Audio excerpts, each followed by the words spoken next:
Bienvenue dans les podcasts de l'Oasis à Morges.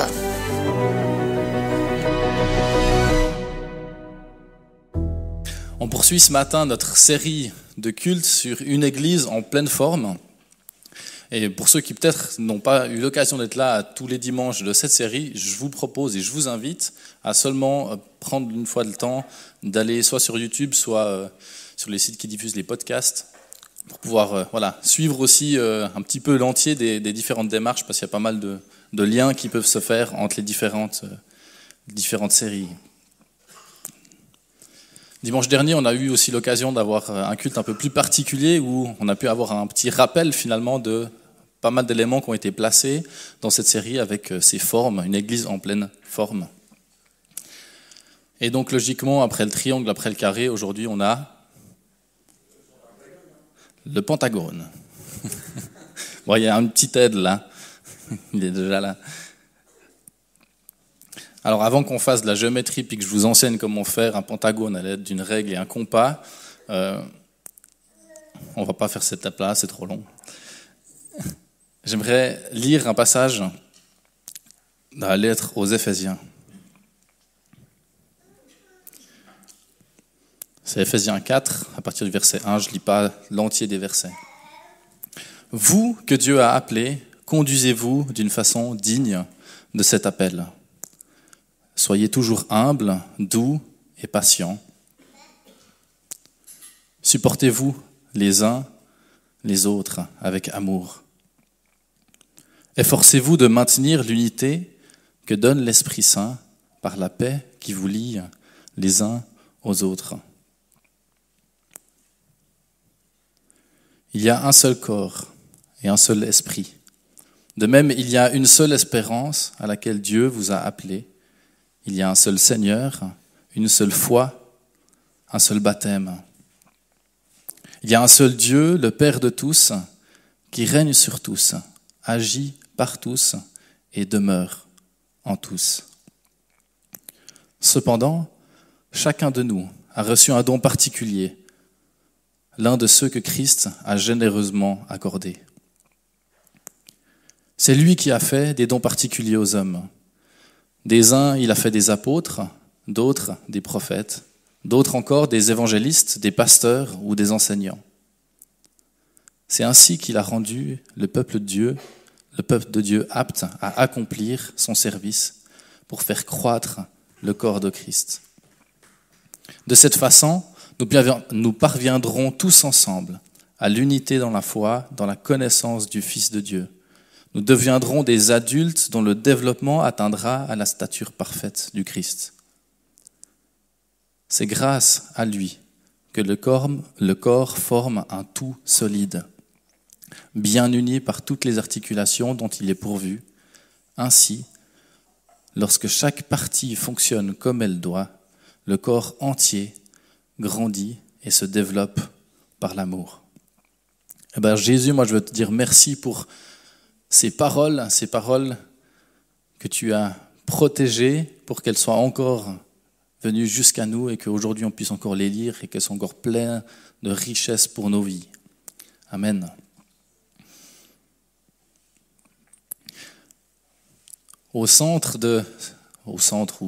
Dans ce texte, Paul nomme 5 dons, 5 rôles, on dit aussi les 5 ministères, qui sont là pour l'édification du royaume de Dieu. Je reviendrai brièvement après sur ces différents 5 ministères, mais le plus important pour moi et la pensée que j'ai envie qu'on puisse développer premièrement ce matin, c'est celle qui englobe ces 5 rôles, c'est celui de l'appel personnel. On est tous appelés. L'appel personnel s'inscrit dans la dynamique qu'on vit aussi depuis quelque temps au travers de cette série, de cette question de être disciple et faire des disciples. Le monde change, la société change, elle évolue, et puis il y a un déplacement culturel qui se vit aussi et qui impacte aussi l'Église aujourd'hui. Et l'Église change et adopte certains traits de la société. Et malheureusement, pas toujours dans le bon sens aussi. Et il y a une forme de consumérisme qui est venue aussi prendre place dans l'Église. Je parle de l'Église au sens large, pas spécifiquement local, mais ça reste qu'on n'est pas épargné non plus par ces choses-là. Et puis les tendances qui sont observées dans les églises au sens général, c'est que de plus en plus de personnes viennent au culte pour consommer un culte. Et puis même peut-être juger, ouais, il était bien, il n'était pas bien ce culte. Il était bien? Ouais, il était bien. On va choisir un pasteur pour l'église qui va nous servir et faire ce qu'on demande qu'il a envie de nous faire. Et puis peut-être qu'on va donner plus à l'offrande si on a aimé la prédication, et puis moins quand on n'a pas aimé. Et pourtant, on peut lire, ce qu'on peut lire dans la Bible, c'est que la mission de l'Église, de vivre l'Église, elle doit être portée par toutes et par tous. C'est pas l'affaire d'un pasteur ou d'un responsable ou de juste un comité.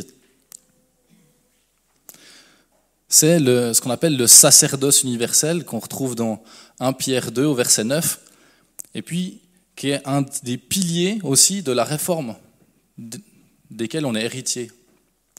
Le solus Christus, c'est non seulement Christ seul comme intermédiaire qui mène au Père, mais c'est aussi Christ comme seul chef de l'Église, tête de l'Église. Et nous sommes tous appelés à devenir des prêtres au service de Jésus, au service de Christ. Christ qui est la tête que forme l'Église. Et nous sommes tous membres de ce corps, et donc tous responsables du mandat de l'Église, ce mandat de faire des disciples. Et un des moyens que Dieu a choisi pour qu'on y parvienne, c'est celui de vivre la communauté, de vivre ce corps basé aussi sur les rôles qu'il a établis, et puis de prendre exemple sur la vie que Jésus a menée. Aimez-vous les uns les autres, supportez-vous les uns les autres, priez les uns pour les autres, servez-vous, donnez les uns aux autres. Toutes ces démarches que Jésus a initiées et qu'on est appelé à prendre en exemple et répéter et vivre ensemble en communauté. Finalement, c'est une fraternité qui se donne et qui se reçoit mutuellement. Et au risque de répéter quelque chose que j'ai déjà dit dans une prédication de ce début d'année, qui a déjà été cité par Claude également, si tu fais une église, il n'y aura pas forcément de disciples, mais si tu fais des disciples, il y aura toujours une église.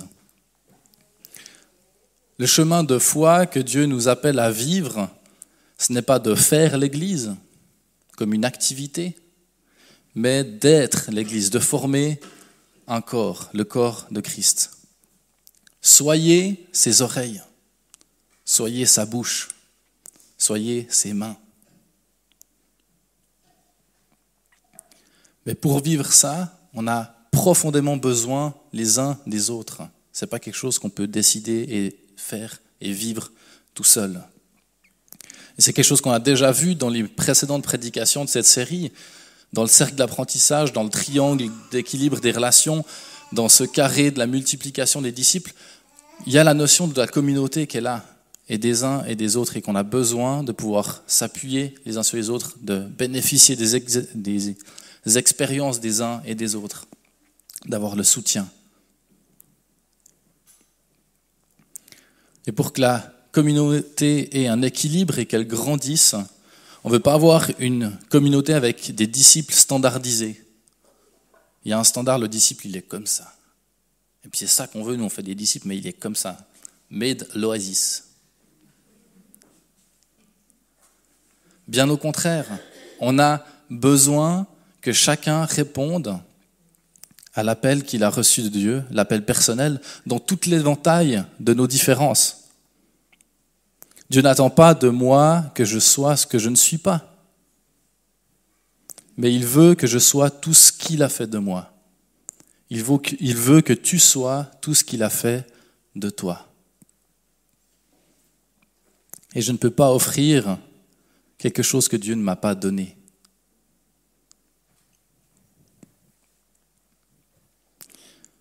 On va approcher du Pentagone, je vais y arriver.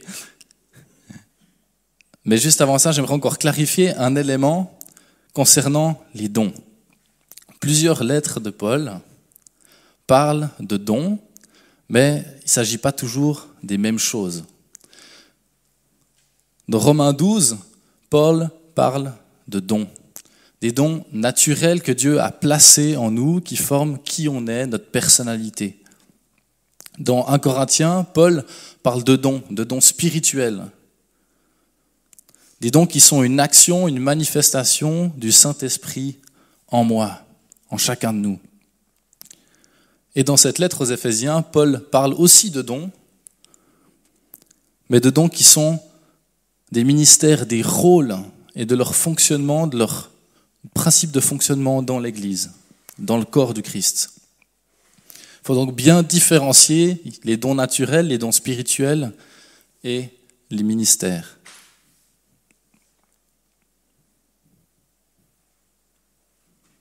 Pardon, petit souci.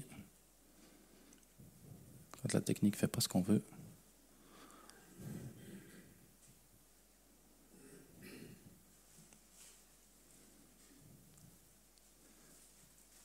Des fois, le papier, c'est mieux. Ah.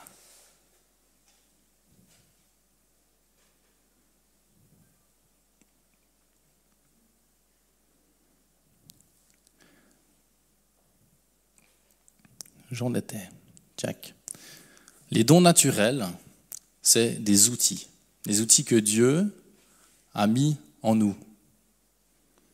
Les dons spirituels, c'est également des outils, mais qui ne sont pas permanents. C'est l'Esprit qui choisit les moments, les circonstances où il décide de se manifester en nous. Un don naturel ou un don spirituel, c'est donc pas un ministère, c'est une aide. Ils sont là pour soutenir, pour accroître l'efficacité, accroître nos capacités, nos compétences dans le rôle qu'on va prendre et qu'on va exercer. Et Paul nomme donc 5 ministères, 5 rôles fondamentaux au bon fonctionnement de l'Église, au bon équilibre de celle-ci, avec 2 objectifs qui sont aussi clairement nommés, celui de l'unité du corps et celui de la croissance du corps, croissance physique en nombre, mais aussi croissance spirituelle en profondeur, en maturité. Chacun de nous, donc, est appelé à exercer un de ces 5 rôles. Alors, pas forcément à plein temps, on n'est pas tous appelés à être un pasteur engagé à plein temps dans l'Église, ce serait problématique. Mais on est tous appelés à prendre un rôle. Et chacun prendra un rôle de manière incarnée différente, avec les dons qu'il a, qui sont différents chacun. Donc, 2 personnes qui ont chacun un rôle d'évangéliste ne vont pas le pratiquer, le vivre et apporter la même chose à l'Église, au corps de Christ. Donc on n'est pas en train de faire des clones et dire on doit tous faire la même chose, il n'y a que 5 trucs. Alors, j'ai pas beaucoup de choix, mais c'est 5 rôles, mais qui se déclinent dans une quantité de variétés et différentes façons de le vivre. Et c'est la beauté de la diversité de la communauté et ce qui va lui permettre aussi de grandir. Et le ministère, c'est un appel à exercer un rôle dans une période donnée, avec des circonstances données, et on n'est pas enfermé par un appel. On ne doit surtout pas être enfermé par un appel, bien au contraire.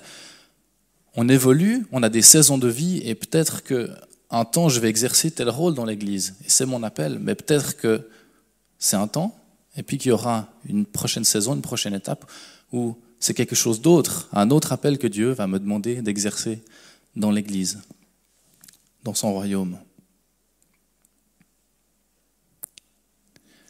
Et on l'a vu dans cette série avec le demi-cercle, le rythme de vie avec ses balanciers, et c'est parfois le temps de tailler, de couper, d'enlever certaines choses qu'on fait, pas qu'elles soient mauvaises, mais simplement pour faire de la place et permettre à un nouvel appel, une nouvelle croissance, de prendre place et d'avoir sa place.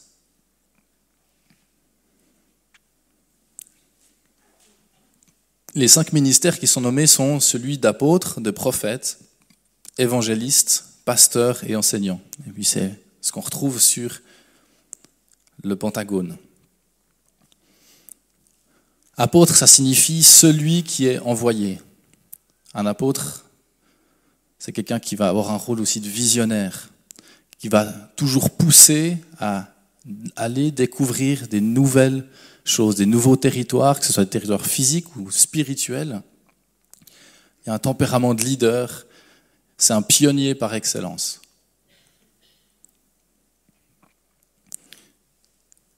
Le rôle ou le ministère de prophète, ça va être plutôt celui qui, ou celle qui entend, qui écoute Dieu. On est tous capables d'entendre Dieu, mais il y a des gens qui ont un don particulier là-dedans. C'est quelqu'un qui parfois va prendre plus de retrait pour avoir une meilleure compréhension de ce qui se vit, de ce qui se passe, pour discerner les choses. Il sera peut-être capable de trouver des solutions créatives là où personne n'en voit d'autres. Une capacité de discernement sur des paroles, sur les temps de Dieu, sur peut-être des étapes ou des choses que des personnes de l'Église ou que l'Église est appelée à vivre, à accomplir. Il va peut-être parfois aussi clarifier des choses qui ne vont pas, inciter au changement, voir des problèmes fondamentaux, des domaines où notre fidélité à nos valeurs, elle n'est peut-être pas exprimée ou elle n'est peut-être pas vécue.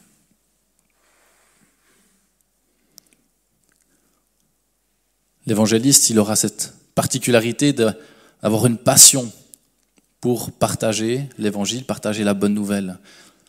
Il va aimer passer du temps avec les personnes qui ne sont pas encore dans la foi, mais avec le souhait de les faire venir.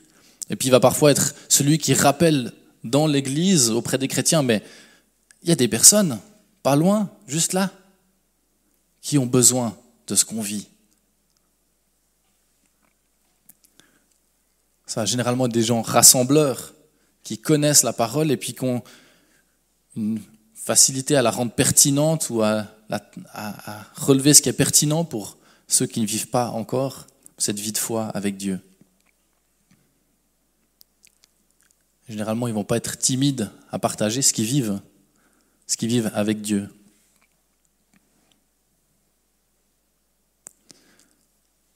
Le pasteur, c'est celui qui conduit le peuple, qui conduit le troupeau, qui s'assure que personne ne se perd.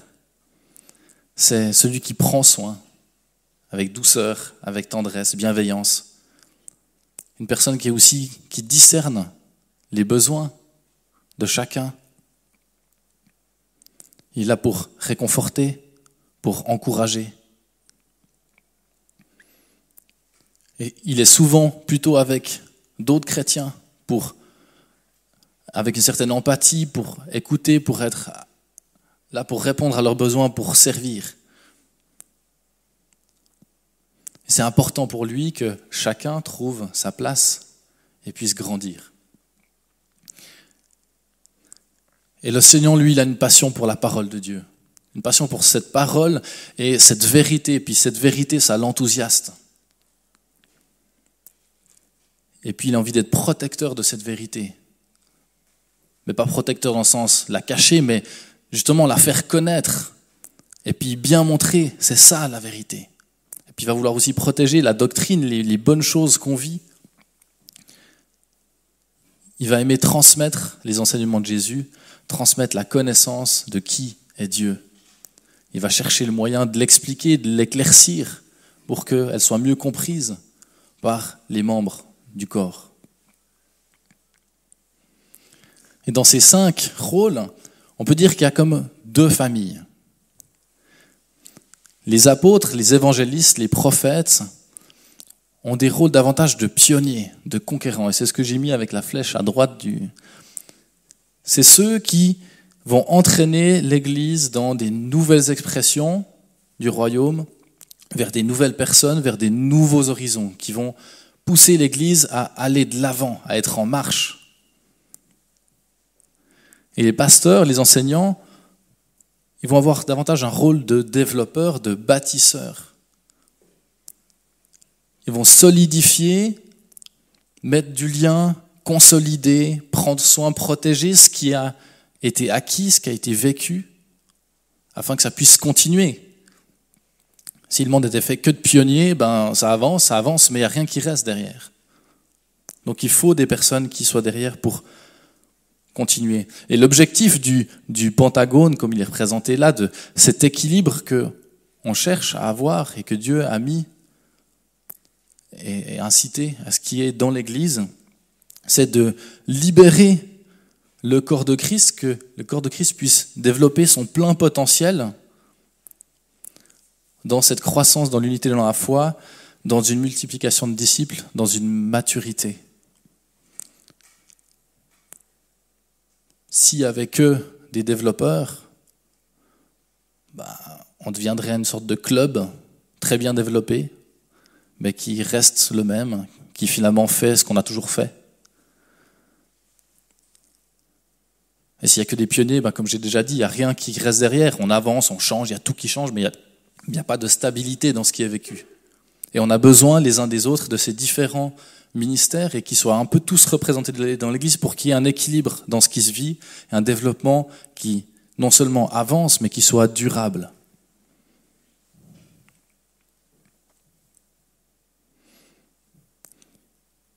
Il y a certainement dans ces différents rôles des éléments qui vous ont plus parlé que d'autres.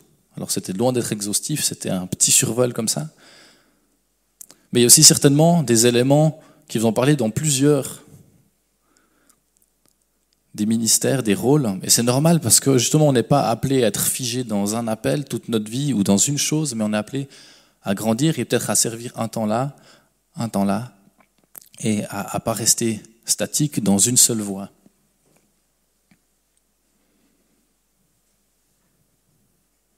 Pour que la communauté grandisse, elle soit saine, on a besoin que chacun prenne sa place, trouve son rôle, exerce, et puis se remette aussi en question de est-ce que c'est toujours le temps ou est-ce qu'il y a une autre étape, quelque chose d'autre qui se vit et qui se prépare. Et moi, et toi, et nous, et l'Oasis, on en est où? Qu'est-ce qu'on vit? Quel est le rôle de chacun?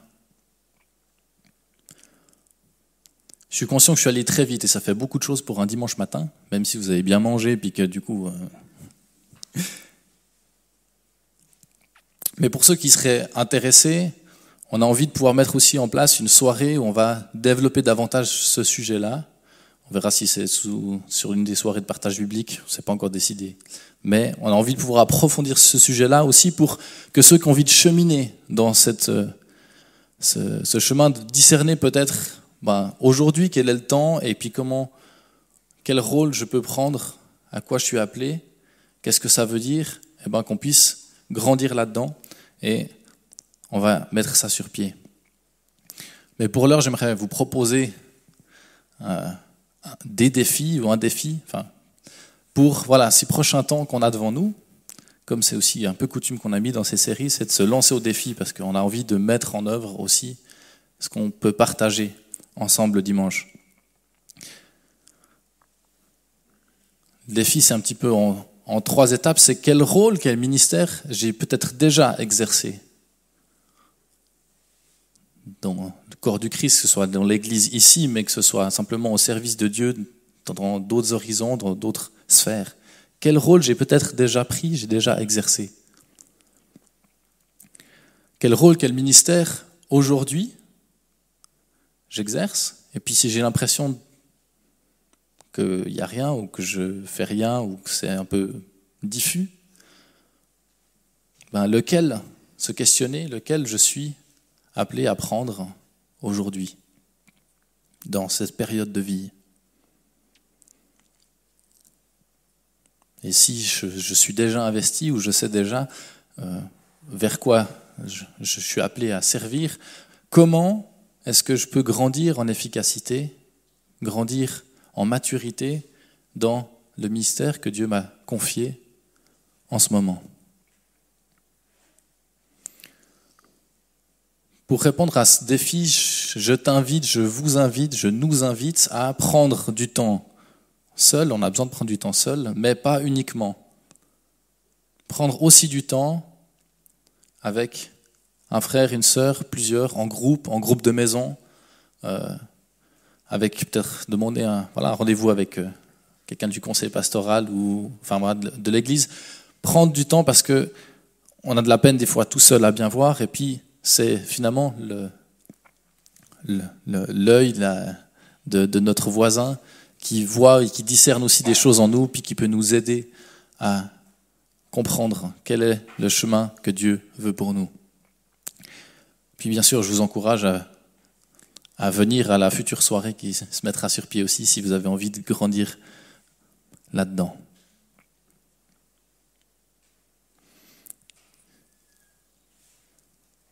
Je vous invite, comme on l'a déjà eu fait quelques fois, à juste prendre un tout petit temps de réflexion, et puis à 2 ou 3 personnes, juste tout simple, prendre juste un petit temps de prière pour s'encourager et puis se lancer avec ce défi d'essayer d'avancer dans l'appel, dans le rôle qu'on a à prendre pour le royaume de Dieu. Prendre juste quelques minutes et puis je finirai par prier.